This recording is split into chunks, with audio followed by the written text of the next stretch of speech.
All right, welcome to the Washington Defender Podcast. I'm your host, Pastor Brian Noble, CEO of Family Policy Institute of Washington, and I have Kush on today. We're going to have a great discussion about school boards and about girls' sports. And so, Kush, welcome to the program. Thank you, Brian. Hey, I am so excited to meet you. In all disclosure, we did meet earlier in Linwood, and our recording didn't work out. I pushed the wrong button, so we're getting to do this again. It's going to be exciting. So, Kush, tell us a little bit about yourself and let the audience get to know you a little bit. Sure. Hi, everybody. My name is Kush Brar, and I live here in Linden. It's a tiny little piece of heaven on earth here in the Pacific Northwest, Whatcom County. So north of Seattle, right at the border, north of Bellingham. I'm a transplant. I've been here a decade, and I've got two beautiful kids, young kids, with my husband. We're blueberry farmers up here. And yeah, it's been a year on the board, but that year has been really a remarkable journey of challenges, growth, but also reaffirming our shared values of family, faith, and freedom. Awesome. Now, where are you a transplant from? Let me lay out some guidelines too. We're hitting about 4 or 5 different platforms here. So if you want to make a comment or have a question, I may get to it. I'm the only one monitoring it today. So if I miss it, I do apologize, but we'll have those there. So where are you a transplant from? Good question. I was born and brought up in the Philippines. Yeah. But by blood, I am a fully Punjabi blood. Punjabi. It's a state in India, Okay. and in the northwest part of it. So, my grandparents migrated to Philippines in the 70s and 80s. So we've been there for quite a long time. But yeah, I've studied in Catholic schools there, but the ascribed status in terms of religion for us is Sikhism. So I've really got this, beautiful melting pot of different cultures, understanding of different religions and faith. So really a good, strong holding in that sense. And it's amazing now that I'm thinking about it of what makes me. So that's kind of a little Catholicism there, a little. And what was the other one you said? I'm sorry. Sikhism. I'm not as familiar with that one, and obviously I'm a pastor, and I've done a lot of research. Probably if I thought through it, I might come up with that. But and now you're a school board member, and you're in the United States, and you do blueberries, like you raise blueberries, which are great for us. We love blueberries. So right. 2 kids, and how old are your kids? My kids are 7, daughter, and then 5. I've got a son. So best of both worlds. All right. Now, if you're just joining us and you're jumping on here, we're going to talk about girls' sports today. I think I put in the description, savegirlsportswa.com. But let's talk about, how did you get into the school board? Why did you get there? Give me a little history of that. Sure. I think it was all in all God's hand on this whole journey, because I was just vacationing in India, so I didn't really had any thoughts of running, but I was definitely encouraging other people to run and encouraging, not to pit against each other, especially if you have the conservative values, and if you're the best person, then, go ahead and run. So anyhow, I ran for the school board. I got in. And it was because of the determination of looking back during the COVID time of, is there really no power to school boards? So Are they, go yeah, ahead. Sorry. when they say that, we can't do this, we can't do that, is that really true? I wanted to find that out for myself. So that's why I throw my hat in. So you kind of started with the question like, can are school board members just yes people, right? Are they yes men, yes women that just kind of rubber stamp everything? Now, if you're jumping on, this is going to be a little bit of a longer interview because we want to unpack this completely. We are going to give you action steps. And so let's go to the end first. So, and that way, if someone doesn't listen to the whole thing. So, Mhm. amendment 7 and 8, you want them to do what? And then we'll unpack it. Sure. Okay. So, issue at hand is WIAA amendments number 7 and 8 that are proposed in the Representative Assembly. And basically, the action plan that we have laid out is through the website savegirlsportswa.com. Savegirlsportswa.com. So no double S's over there. Right. In that we laid out, if you are a school board member, what can you do? If you're a school board as a whole, what can you do? If you're an organization, definitely you can chip in. And also, if you're a citizen, you can email all of the 53 voting members in WIAA and make your impact that way. Even if you think that, well, how is one email going to make a difference? Where it's not just one email, there's definitely strength in numbers. So that's why we have created this one-stop shop of fact sheets and resources and news that you guys can, look up so that you're more versed in what's happening in Washington. We are fighting for our children, but we need the support. So as elected people, as elected officials, we're doing our job. By the way, I'm speaking on my own behalf here, not on behalf of the board, because there are actions that have been already done by the board, so that's out there for everybody to look for. But 20 school districts have signed on to support amendments number 7 and 8 that changes the current gender identity participation policy of WIAA. We'll go into that deeper a little bit, but the gist is go to the website and make at least one item, to be actionable for this weekend. All right. So if all of us know our school board members or should know our school board members, at least one, and you need to make them aware of this website, Save Girl. Do I have make sure I have it right? SaveGirlSportsWA.com. Mm-hmm. So make them aware of that. And say, hey, go do your research. Kush and I are going to unpack this, but we wanted to give you that action item at the beginning, just in case you don't listen to the whole thing. So, all right. So you entered into the school board, and just for on the record, she's identified she's coming at this from a parent, and she's speaking on her own behalf today. I'm speaking on behalf of FPIW Action today. So now that we've got all the disclaimers and all of that kind of stuff out, that you came into the school board and you were like, are school board members just yes people? And what did you find, or what was your research like? Well, the status quo is that they are yes people. That's, Mhm. what it has become too. And that's the reason why we're seeing the ugly rear end of all of the inaction that should have happened in the past 10 years of school board members. I'm not trying to, lift a finger of blame, but you do have an obligation. You took an oath. And you weren't able to fulfill that because, there were so many laws and policies being passed in the last 10, 15 years that you weren't able to, let the community know or advocate against it. And now here we are. We're really, back then they were taking an inch, and right now it's miles and miles.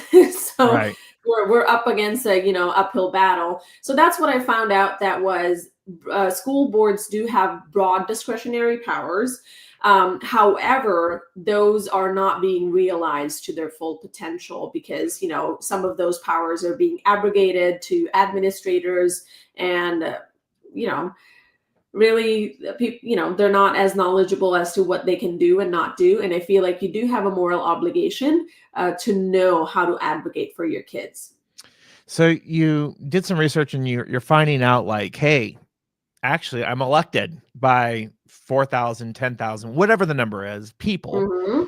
And I hear you saying that you realized, like, actually, I'm not there to represent the opinions of just a few, i.e., other board members or superintendents or principals or what have you.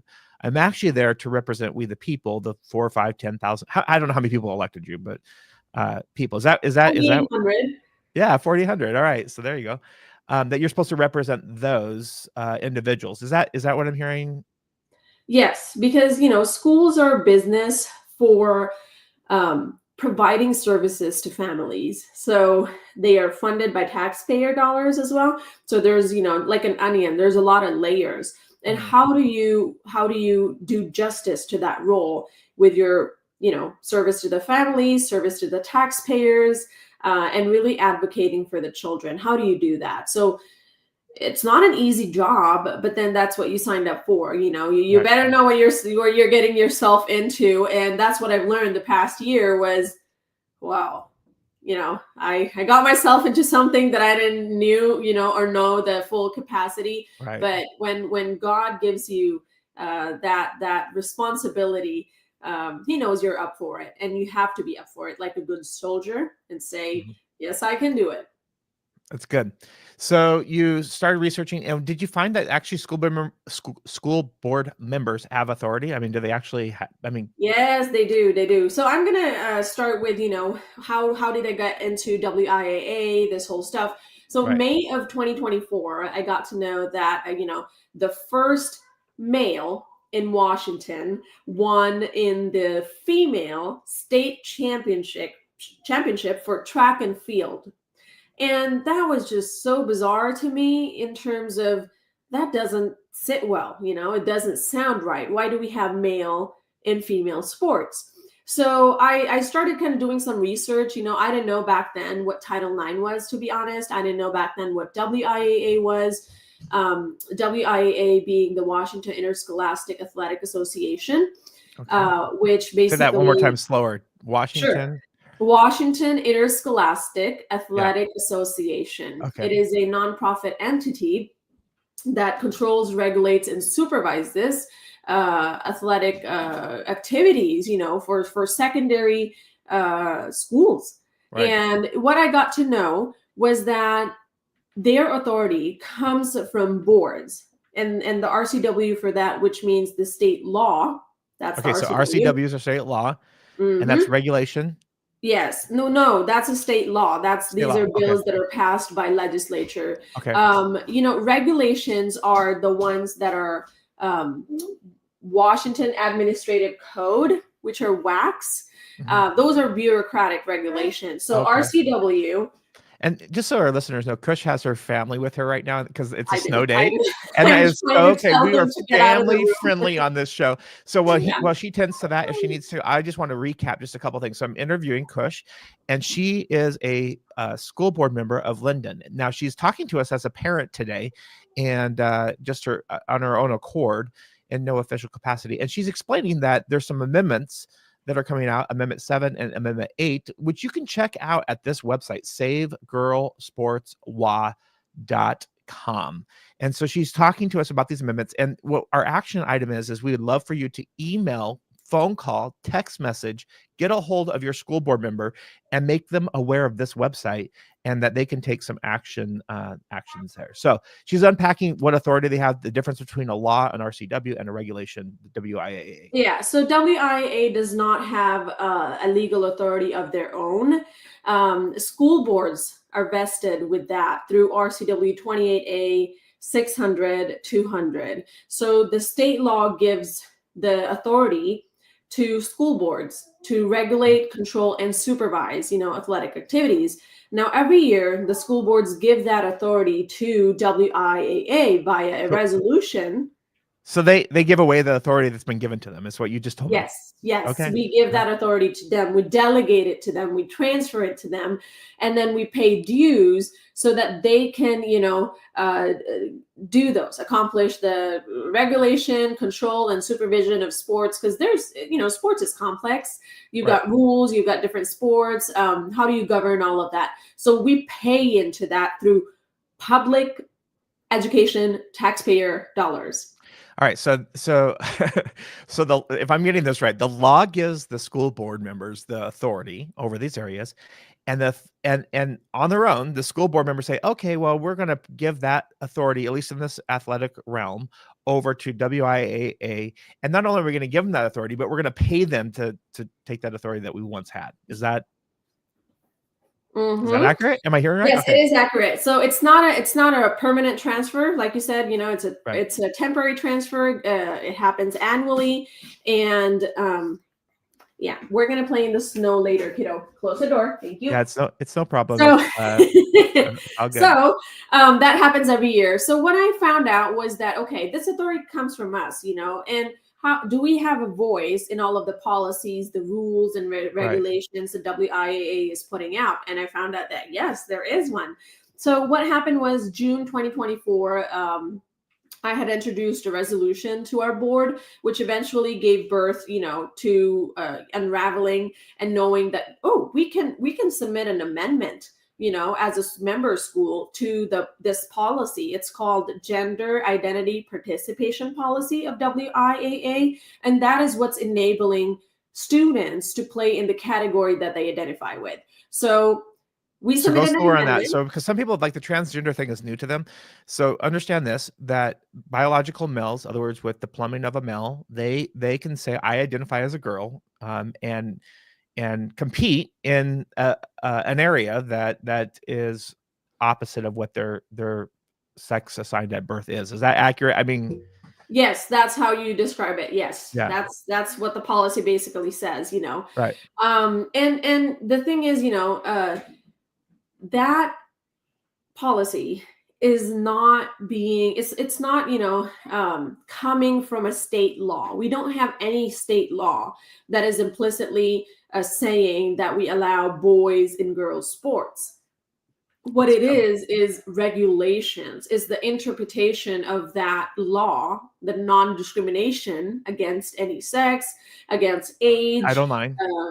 military status, veteran status, and gender identity is one of them. Sexual orientation is one of them. That's where it's coming from, A regulation. So yes, it's a regulation, which is challengeable. It is, it's not like the final buck because courts make that decision. Right. So yeah, so school So districts need to realize that even laws are up for challenge in court, if Right. we're whether they're not, constitutional or unconstitutional. Right. So what I'm hearing you say, and this is really important to understand, is that laws are set by our legislators and or the people, because we have initiatives and referendums. That regulations is what we call oftentimes the deep state. Go ahead, I'll recap here. The deep state or the administration state. And so she's telling us that the school board members have the authority to enact these regulations on sports, and they have designated that over to the WIAA, and that they have given that authority and pay dues to them from taxpayer dollars to have them orchestrate and regulate these things. And so Amendment 7 and 8, I'm going to show you this website while she steps out. And again, we're very happy that she is taking care of her kids there. But this website here, Save Girls Sports, is where we want you to go. We want you to get this out to all of your school board members. And so it's important. Save Girls Sports WA. And you can begin to see what this is all about. It's going to give you some legal information. And I'll put that up here real quick to show you that website. We want you to check this out. This is incredibly important. And you say, well, Pastor Brian, why does this matter, like, to a pastor and to Family Policy Institute of Washington? Well, it matters because we understand that God created male and female. He created them, and that's it, period. And that there are no other things, and that there's differences of abilities within both. And what I mean by that is we're not talking about value. Male and female are equally valuable, but Kush, is it fair to say there's scientific physical differences between a male and a female? Absolutely. Those are undeniable. Those are inherent, physiological differences between a male and female. And the thing is, you don't play sports with your mind. You play athletic sports with your body. So Right. you have to root your policies in reality. You Right. know, So lung capacity of biology the doesn't deny the fact that, male and female are different. Their lung right. capacity is Yep. different. Their, strides are Their going to be muscles. different. Yeah, their muscle structure and Right. density, everything is going to, bone density is going to be different. Right. So really, when Title IX was created, it's a federal Mhm. law. It was created back in 1972 to really give equal opportunities to women, female, to play in sports. Because back before 1972, there was no opportunity for female in sports. So that was the reason, the preamble of why it came into existence. And now we're just going backwards, and if we keep going down this road of allowing males to play in female sports, I think female sports are going to cease to exist as we know it. Hmm. So we're going 52 years So back. I don't think so that's progressive. we're not progressing when we go backwards. So you're telling me that Title IX was put in place so that women could have their own category to compete in, and it'd be a is it fair to say a fair competition, Fair, yes, level playing a field, because level playing again, field to yeah, compete?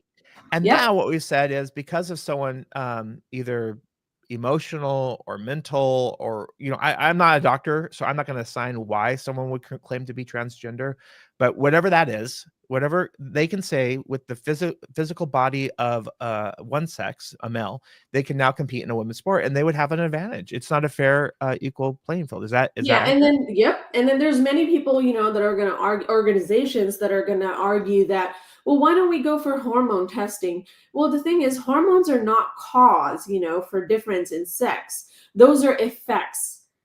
Your Right. sex is not rooted in hormones, it's rooted in your chromosomes. And chromosomes are only X and Y. There's no Z, there's no Q, there's no AB. Right, It's right, right. only X and Y. It's So binary. yes, it's binary. It's just like a Yeah, computer's language in ones right. and zeros. It is binary. And that's, what Title IX also addresses. It's not silent on gender identity because gender identity doesn't exist in the Mhm. real world. The thing is, gender identity, per the scientists, per, the dictionary of psychological doctors and whatnot, it's a psychological disorder. That's what it is. So I Hmm. have empathy for children that are going through Right. this kind of, disorder. But should we really encourage them further, or should we help treat it? Because most of it is just stemming from puberty changes. All of us go through that. It's so We don't true, want like, the I think bodies changes, and right. we don't like it. So should we encourage them to go ahead and do chemical castration and go ahead and make up for surgeries that are life altering, that once Mhm. you do it, that you can't, they're irreversible. How Right. evil is that for a child to make decisions in an age where their prefrontal cortex is Cortex, not yeah, even fully mature, because it right, matures around the age of 21 or 22. That's what yeah, science says. So right, if we are going to talk about science, science is, very clear in what biology, what sex is, what right. decision making is. And they're calling this castration and surgeries, they're calling it out because it's not right to give a 13-year-old the freedom to go ahead and do life-changing surgeries that Well, they I might think this is regret later on. incredibly important because I think when you take the foundation of our sexuality and our physiology, in other words, we have the foundation of the plumbing that we have. I'll just say it that way to keep it appropriate. The plumbing that we Mhm. got. And we say, "Hey, you can't even, rely on that as to what you are." I think it causes a lot of anxiety and depression where it's better to say, "Hey, you're having some hormones." Yes, it's very typical for people to have same-sex attraction or to, struggle with their bodies changing or to whatever it might be. It's very normal for that to happen when Mhm. your hormones are Mhm. raging and going off the charts. And so I'm hearing you say that we need to keep the foundation safe for our children to reduce anxiety, reduce depression, reduce these forms of physical mutilations, and eliminate them so that we no longer create a unsafe place for our children. Is that accurate or is that Yes, inaccurate? yes, absolutely. There's so many accounts of children who went through the puberty blockers and later on they went to regret it. Later on, they just wish that and hoped for that somebody had guided them to do the right thing and not encourage what they were temporarily experiencing, because studies show that 70 to 80% of students that go through gender dysphoria, again, it's just a term for basically saying you're going through puberty. Right. I don't Right. know why we're changing terms, we're changing definitions. See, the thing is, I am being called, transphobic and an enemy to transgenders and whatnot. But the reality is, where I was born and brought up in the Philippines, I still have, from my high school, my friends that are gay, that are lesbians, they've got same-sex marriages, and whatnot. That's okay. I support them. They're still my friends. It doesn't change who they are, at the core, because there's more to that than just, there's more to them than just that. But they do respect that what their decision is, it's not going to necessarily be my reality to accept, Right. because Exactly. it goes against my religious beliefs at that point then. And they respect that, I won't introduce that kind of ideology to my children, because they cannot, take the burden of such. They don't have the tools to understand, such things. It's kind of Right. like the same thing if I give my 5-year-old like a 40 kg baggage, he's not going to be able to tow that. He's Right. not going to be able to carry that. So that's the science that is Right. Right. telling us And that children are children. Children never asked for what their pronouns are. Children never asked for, what gender is. Children never asked any of those questions. It was the adults. And right. I'm asking the adults to leave the children alone.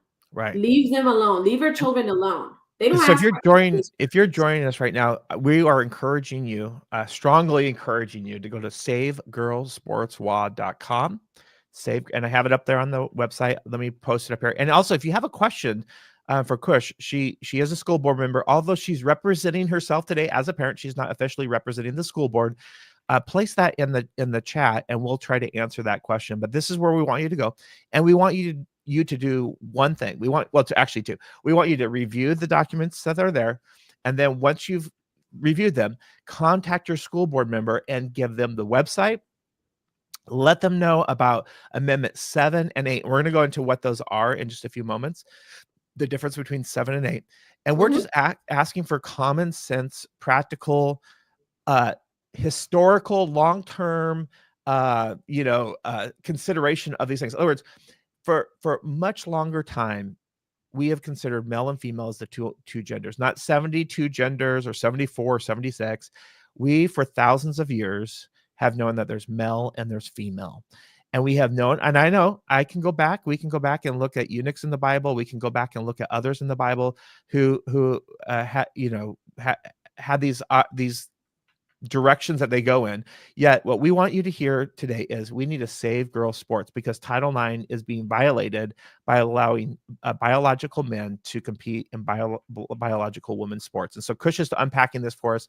There's an action step. Go to that savegirlsportswall.com and check it out. So Mhm. so the undue pressure of, you just said putting 40 kg, which is that pounds or what? I don't know how many pounds that is, but putting too heavy of a bag on your kid is not right. So if you're going to the airport and you say, hey, carry this 100-pound bag, that's not right to put that pressure on your 5-year-old.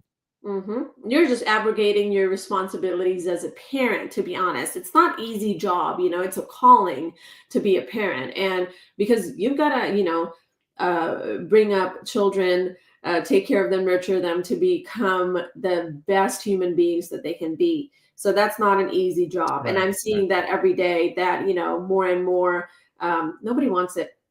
Everybody wants it easy. right. And easy is not right in terms of giving them that baggage of um, things that they don't understand.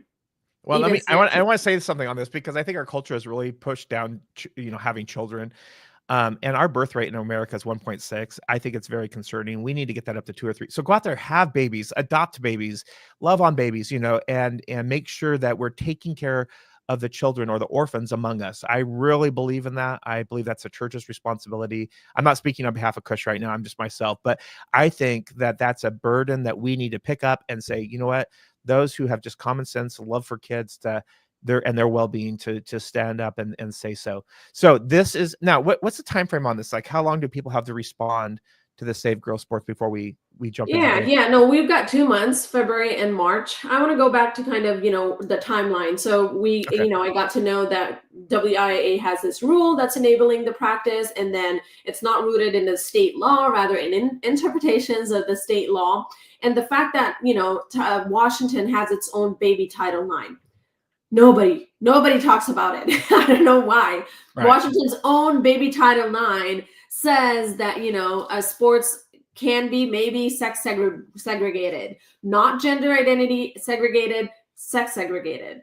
And just to clarify, like Brian was saying, Right. sex in this context is what you're The plumbing you have.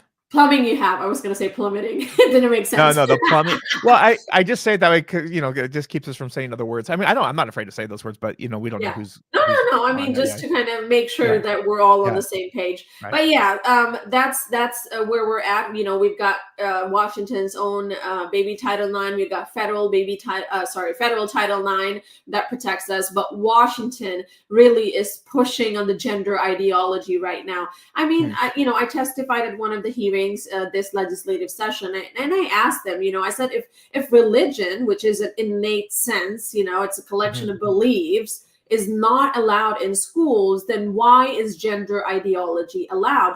Per your own state laws, you define Right. gender ideology as your innate sense of being. Mhm. Innate. Keep it innate. Don't shove it down my throat. I've got different realities. I've got my different beliefs, because the thing is, it is being weaponized right now. That's what's Right. happening. It's being politicized too much right now. And it's harming, actually, the students that they so-called sympathize with. They don't want Right. to attract attention to themselves. They just want, to be respected, to be, cared for, and have the basic human dignity of being a human. And if we can't give that, later. This is If we her can't give son that- right there. They just want to play in the snow, No, That's- it's all good. today- It's all Today good. we have a snowstorm, and he's 5 years old. Yeah, it's so much fun. You gotta go outside. So this is the thing, you guys, as we look at this, and while she's helping there, as we look at this is where we want you to go: savegirlsportswatch.com. Save Girl Sports. Let me put that back up for you. And she mentioned something so quickly, but if you don't get a hold of it, you'll miss the importance of it. So there's law, and by the way, there's something called like your RCWs, which is your state laws, but then there's also case law, which sets precedents. This is where rulings come from. Mhm, And then there's regulations. mhm. And then there's, advice that attorneys give. So Yep. whenever you're dealing with these things, if you're a school board member and you're like, people will oftentimes say the law says blah, blah, blah. You need to ask, where's the RCW? You need to ask, where is that written down? Now, Mhm. they may be January giving you- 27, let me give Yeah. you an example on that one. Yeah. January 27, Winter Coalition. What happened was, WIAA had its assembly, the voting member, the 53 bodies. I'll explain why the 53, where they come from, who they are. But what happened was they tried to kill amendments number 7 and 8, and said the rationale for that was that, well, they go against state law. And then when they were asked, what's the RCW? They didn't know. They just coded a whack. And the RCW they coded only was for non-discrimination. Okay, It so doesn't- wait, you just did 2 things. So they did RCW and a whack. What is a whack? WAC is the bureaucratic regulation. These are, so you got OSPI, you got, let's say, Department of Ecology, Department of Health, they interpret the state law, and then they give their guidelines out, and those are what we call the Washington Administrative Code. And those Okay, are so the that is what regulations. some people label the deep state, administrative state. It's Yeah. basically not law. Let me give you an example. I've done a lot of turnarounds with organizations, and one of the things that you'll see when there's power struggles within an organization, people will say, "Well, our policy says," and they say whatever it is, and I say, "Well, where's that written down in the policy?" Well, no, it's not really a policy. It's what we've done historically, right? Oh, okay. So this is okay. Show me where this decision was made by your board, or where was this decision made by this? And they never, or very rarely, I should say, I shouldn't use absolutes. They very rarely can generate for me where the board made that decision. So some person on their own unilaterally made up some rule that this organization is now going to follow. Now, this is a little bit more formal than that, I would assume, but there's definitely. Yeah. RCW. So back in June, right, resolution submitted to my own school district, then that gave birth to amendment number 7. And also in tandem, we were networking. I was networking with a lot of school board, districts and school board members across the state, which gave birth to amendment number 8 by Eastmont School District. So give us the bullets of 7 and 8. Yeah. So amendment number 7 basically says that we'd like to amend the current gender identity participation policy and say that there should be 2 categories. There should be open/boys, and there should be girls for biological female only. Okay, I'm going to put that on the screen. I'm going to put that on the screen as you talk about these. Go ahead. Sure. And then amendment number 8. Yeah, we explain it pretty well on the website. Amendment number 8 by Eastmont, even though both of them are supported by over 20 school districts. So amendment number 8 says that we should have 3 categories, meaning we should have boys, girls, and open category. That way, if, it's open to anybody. It's not just, for transgender athletes. It's not just for whether you're L or D or B or TQ. It's for everybody. So the thing is, this kind of solution of having an open category is unprecedented. Like you said, there's no case law that, we can refer to in terms of, this happened in another state or whatnot. It hasn't, So for someone to say that these amendments are illegal, those are opinions at this point, and that's what WIAA is saying. They're saying that, you know what? We cannot implement amendments or any kind of policy that is going against the state law. Well, how about the federal law? We're so much focused on saying state law. We're forgetting that we do get federal funds. And like I said before, WIAA gets paid through these public funds, which means they are a sub-agency, right? Because since we delegate our authority to them, that they are a state actor. They're liable for the actions and inaction. And so does all school districts.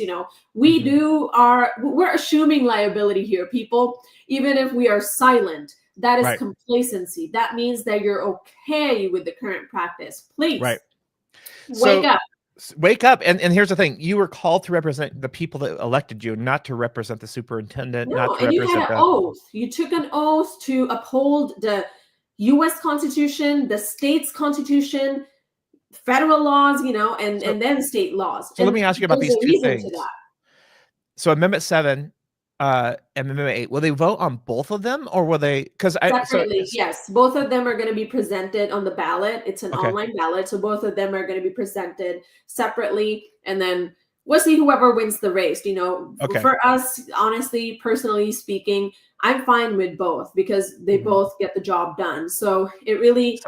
So just so I can be clear, because I'm going to have some Christ followers who are going to question my leadership here. So from a biblical worldview, Amendment 7 would be our preferred one, but but what you're saying is either one. So either one. So FPIW actions recommendation would be 7. I mean, that would, just so we're clear, because I know some of you will want to attack me if I don't say something at this moment. So right.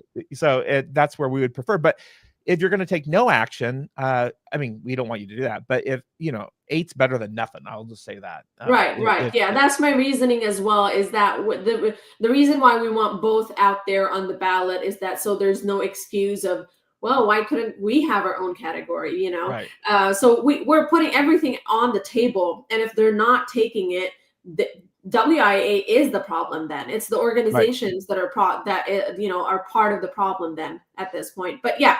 Everybody's liable, just so you know. And at this point in time, I would say that the probability of a lawsuit coming in from all sides is very high. So please, and this is the thing. We don't live in saran wrap, a bubble world where we have no risk. Any decision, and as Kush, as you just accurately pointed out, any lack of action is still a decision. Yes.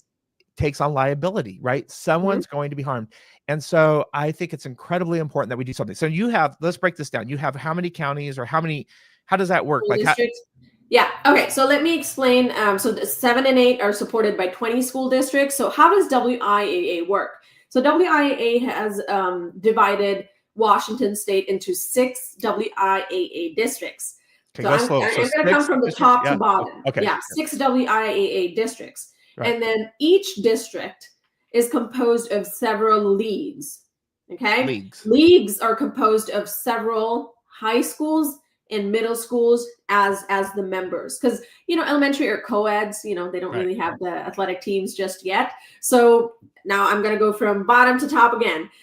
Schools geographically closer to each other, they make up a league, and then several leagues make up a WIAA district. Now these leagues, I want to ask before we go on, these leagues are even broke up into size, because are they not like we were like the state? Yeah, there's like 2A, 3A, that kind of category, and then they play against, depending on the enrollment of children. That's and why do they do that? I mean, why not just say, hey, large school play against a really small school? I mean, why? I mean, I have no idea. It's really complex, Brian. I actually think I think I have an answer to that. So it's kind of, I think they do that because I'm a principle-based person, right?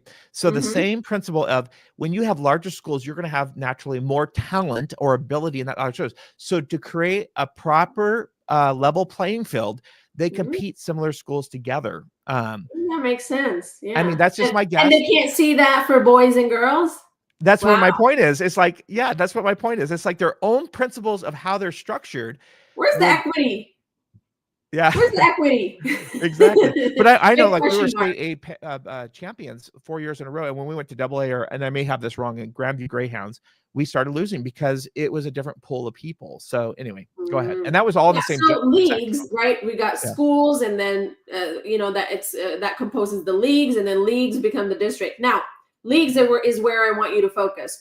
Now, schools have what they call a school vote. Obviously, WIAA is made up of its members, it's member-led, and we do have a voice in that one. And that's called our school vote. And these are the athletic directors for each school district that represent that high school or middle school. It can be a principal too. Anybody who's employed basically by the school at those levels of middle school and high school, they can be the school vote. Now they relay, they forward their stance on these amendments. There's like 16 for this year, 2025.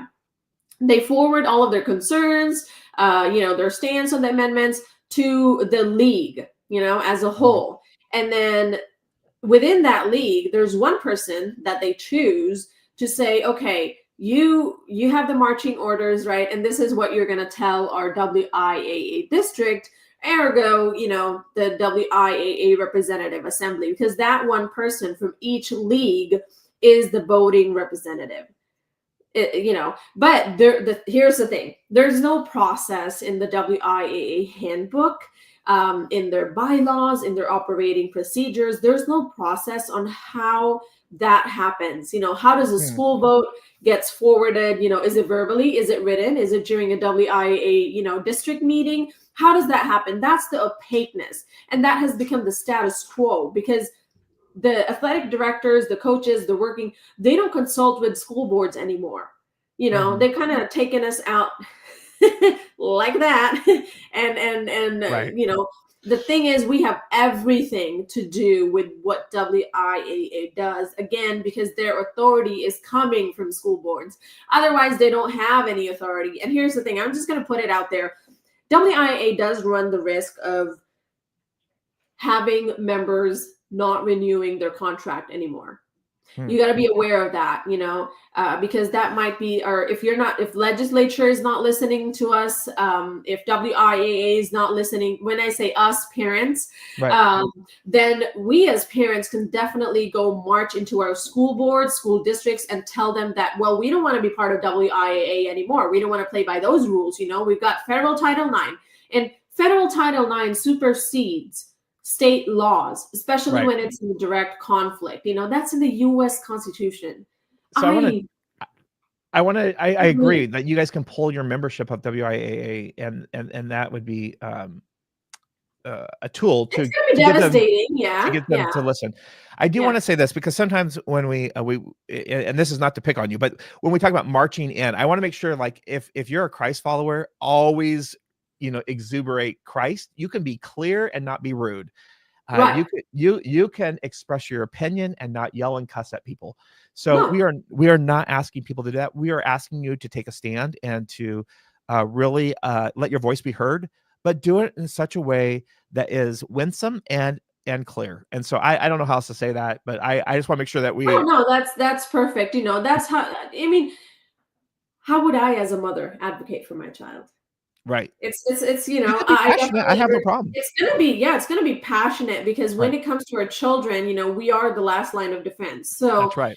and that's also same for school boards when it comes to school districts. So you got to do your job. You got to really toe the line in terms of your obligation. And yeah, so that's just one thing I wanted to put out there for the record Yeah. No. that No. No. It's good. this is not So the end of the line here. We do have other recourses, but we're trying to do this the right way, like Brian said, and this is that way. So let's give the amendments the maximum support that right. they need. Let's educate, let's empower, and let's have more school districts pass a resolution or a letter that supports both of these amendments. And Okay. that's not So legally binding, by the way. we're about 46 minutes in, and I want to make sure people still know what we're doing here. So, first and foremost, I'm talking to Kush. She is representing herself as a parent, and she happens to be on the Linden School Board, and she's making us aware of this two amendments that are coming forward that will help save girl sports in Washington. So, if you want to go to this website, and Kush always just correct me if I say it wrong, savegirlsportswa.com. We want you to do two things. We want you to read it, and we want you to contact your school board member because they need to know how to vote on this. So will they get an email, Kush, and they'll have to vote on these? Is that how that works? So Yes, this is online voting, April 9th to 8th, but we're not going to wait until April 1st or 9th because by then, decisions would have been locked.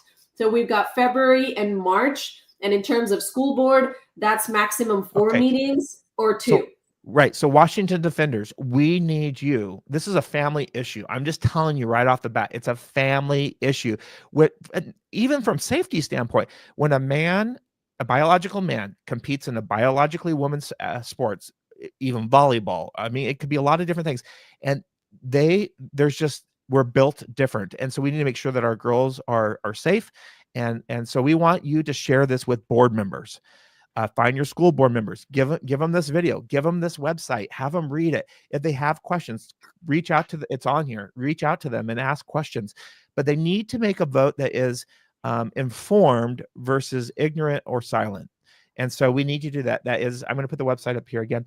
Also, if you're joining us, you have a question for Kush. She is like very informed on this topic.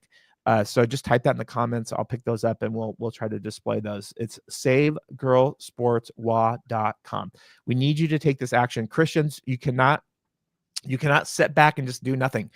Call your school board members, talk to them, see them at church, say something to them. Have you checked this out? And be involved in that. Okay. So you have about 20 out of the 300-ish school boards. Yeah, 295. Yes. 295. Okay. Yeah, So 21. You have 21, which represents how many votes? Like, where are we at in the votes? So 53 votes, right, is total, and then 32 is the 60% that is needed for the amendments. I haven't really mapped out because some of the 21 school districts actually just they're geographically close, so they're just really one vote. 2 districts out of the 21 could be 1 vote. I haven't mapped that out. Maybe that's something that I might be able to put in the website. And I think you should come us back because if you come back on, we can say, hey, we need from this school, this district, we need this one. We should start calling that out, what districts we need to vote. Yeah, we have a strategy going on right now, Brian, to kind of meet up and then see how to whip the votes, I guess, is how it's going to be. You want to play political? We are going to play political then. Right. How do we whip the votes? So definitely we can come out with the target school districts, that we know are more inclined on this issue in terms of doing the right thing, but they don't have the right information yet. They don't know what to do. So we're going to target those, and we can put that in the website. Definitely give me a week, it's going to be there, and maybe we'll, meet back again and we'll see. Let me ask you this, because, obviously I work on other realms where the excuse is, well, if we don't win King County, we can't win. Is that the same thing? There's 39 counties. Is that the same here with how these districts break out? Like if King County doesn't participate in this or goes the opposite direction on these amendments, can we still have enough votes on the other side?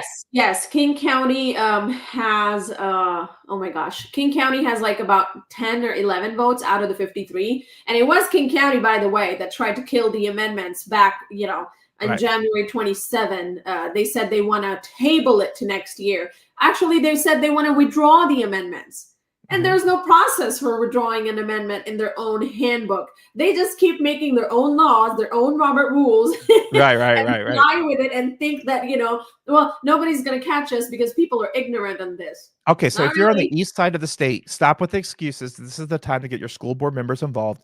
We can outvote King County on this issue, but we need to mobilize. Absolutely. We need you to get a hold of your school board member. We need you to talk to them. We need you to tell them about this website. And I know we're repeating this over and over, but people are coming and going, as you can see. So we need you to tell them about that website and get them involved on Amendment 7 and 8. Now, just to break it down, Amendment 7, you're not going to get both of these amendments. Amendment 7 says biological girls compete in biological girl sports, biological boys compete in biological boy sports. Amendment 8 says girls, boys, and then a third category, which is, I don't know what it is, but it's open. Yeah. Open. Well, just to correct Brian, amendment number 7 says that the boys category is /open. Oh, okay. Yeah, I see that. Yeah. It's the current practice anyway. So for any of the sports categories that girls do not have like their own category, they can actually compete in the boys category. But they don't compete as boys; they compete as girls still. Right. Right. I see. So there's a difference to that. Yeah. So, no. So then we want you to get out there and share this website.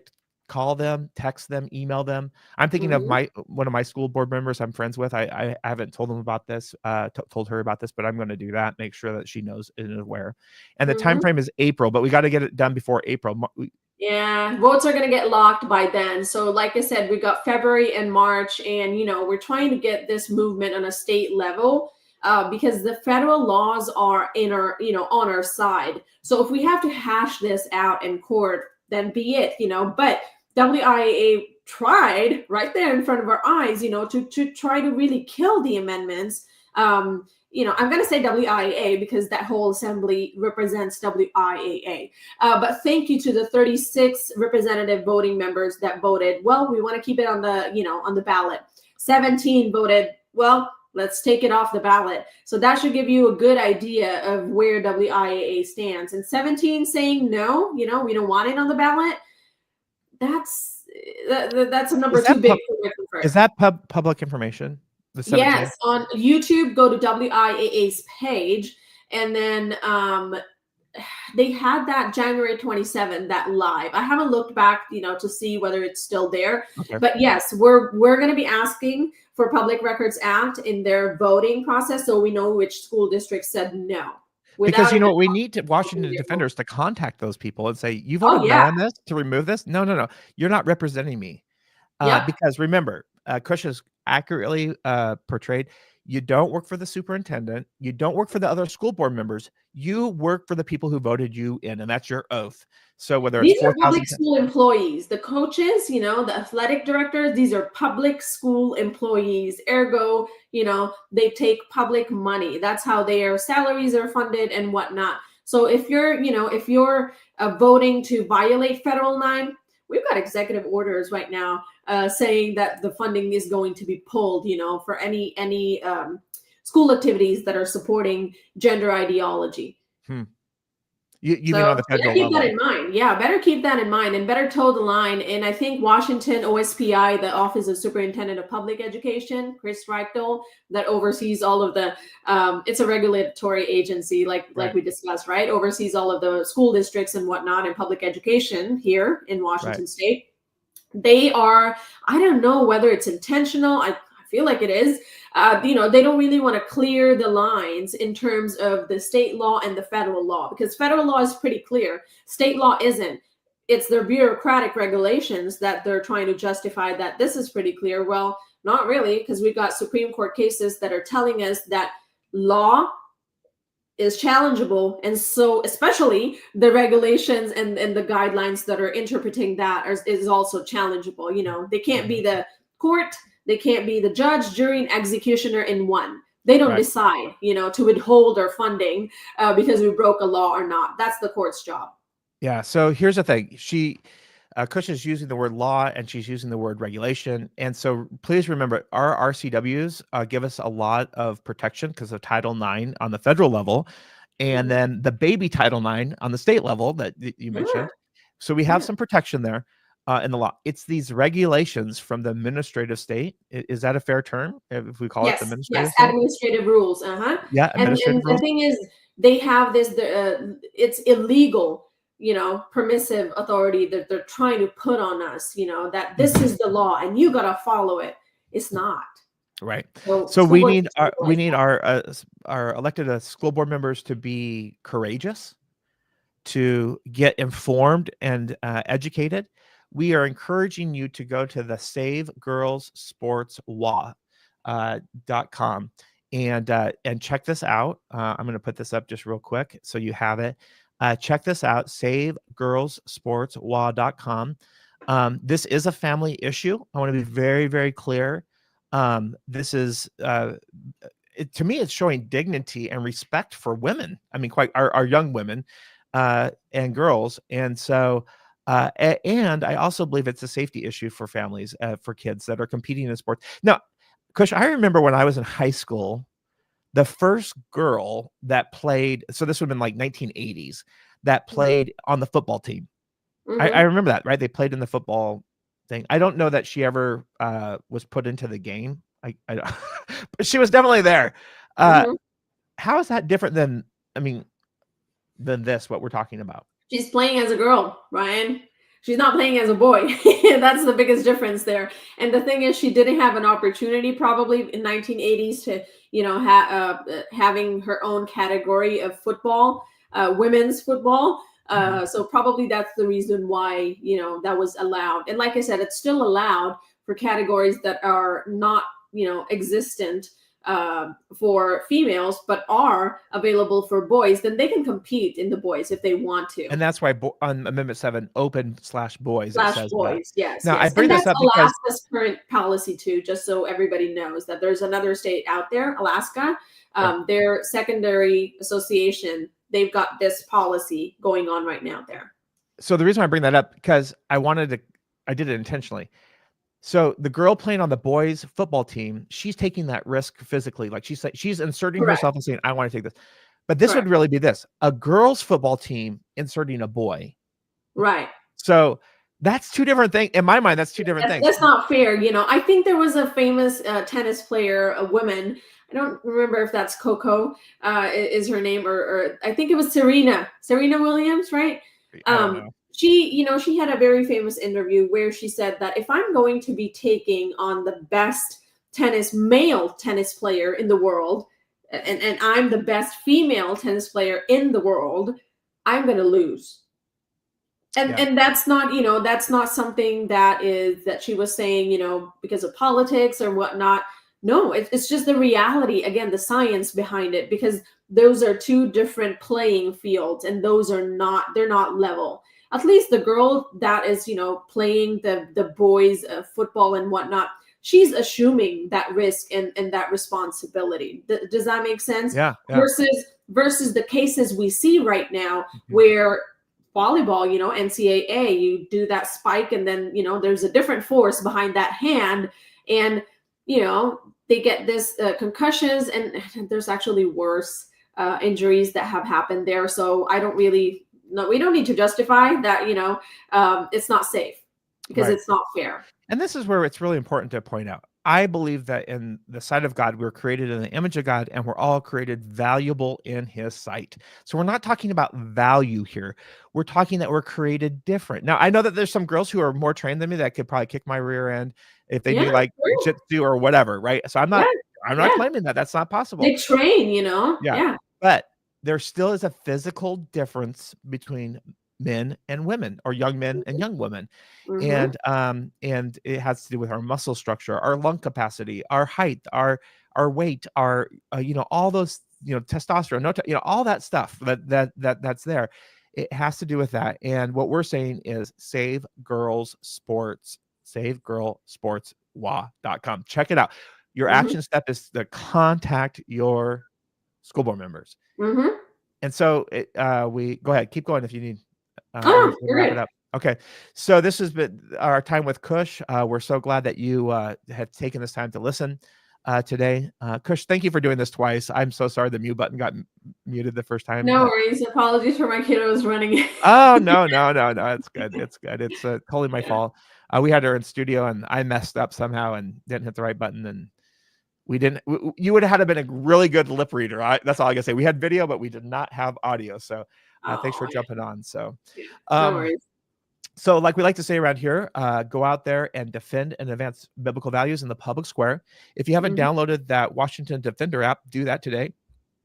We'll have this and other stories posted. Share this with your school board members. Get them that website, school Save Girls Sports WA. Here, I'll put it up because it's kind of a tongue twister. Save Girls It is. Sports It is. It was WA.com. quite a decision to make two S's, not two S's. So there's no two S's. SaveGirlSportsWA.com. So check that out. Share that with your school board members, and then if they need to get a hold of you, Kush, it's on this website, right? Through the It's on info. the website at the Yeah. very bottom. Yep. Yeah. Yep. Okay. Yep. Well, And there's more, there's other courageous school board members that are helping out. So please, we're doing our job, but we need you to also show up. okay. So if you have any questions, you can get a hold of me, bnoble@fpiw.org, and we would love to connect you and Kush or whoever. I'm not necessarily an expert. I've just read the website and interviewed with Kush here. But we think this is really important to families to do. So get out there, make a difference, take a stand, do it clearly, but without rudeness. I think as conservatives, somehow we've got to be clear, but take away the rudeness. Be passionate. Without being obnoxious. I don't know. I just want to encourage you to do those things. So God bless you, and we'll talk to you soon. So Kush, you can stay on afterwards here.